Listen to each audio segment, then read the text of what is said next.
ఈరోజు మా నాన్నగారు చనిపోయిన రోజండి. మా నాన్నకి ఇష్టమైన వంటలు చేస్తూ ఉన్నాను. మా నాన్నకి మా అమ్మ చేసే సేమియా అంటే చాలా ఇష్టం అండి. ఎప్పుడన్నా ఏదన్నా తినాలనుకుంటే తను సేమియా చేసి పెట్టమంటారు, బజ్జీలు చేసి పెట్టమంటారు, గోంగూర పచ్చడి, మినమల పచ్చడి ఇలాంటివి చేస్తే సునా అన్నం కలిపి పెట్టమ్మా అంటాడు. మా నాన్నతో మాకు బాండింగ్ 40 సంవత్సరాల బాండింగ్ అండి.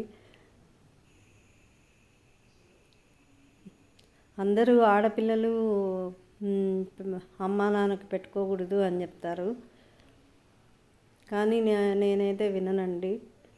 నా మనసుకి నచ్చింది నేను చేస్తాను. ఈరోజంతా మా నాన్నకి ఇష్టమైనవే చేసుకుంటానండి. నాన్న పేరుతో ఆశ్రమాల్లో తమ్ముడు వాళ్ళు డబ్బులు డొనేట్ చేస్తారు. ప్రతి సంవత్సరం చేస్తారండి, ఇస్తారు. నేనైతే ఎవరికి డబ్బులు ఇవ్వలేదండి. మా పనోళ్ళకి ఏమైనా ఇస్తాను.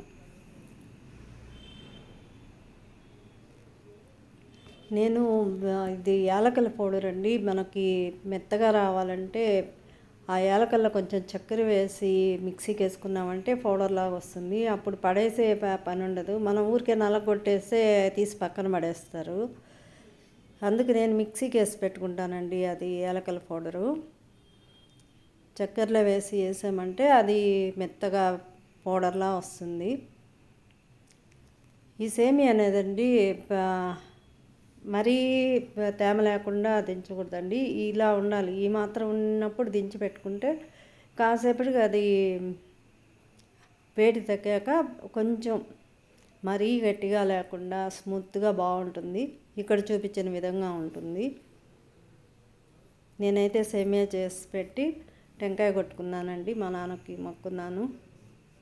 తను ఎక్కడున్నా ఆయన ఆత్మకు శాంతి కలగాలని దండం పెట్టుకున్నాను మనస్ఫూర్తిగా.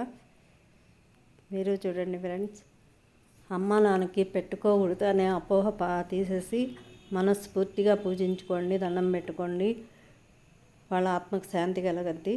మీకు నచ్చితే లైక్ చేయండి, షేర్ చేయండి, సబ్స్క్రైబ్ చేయండి.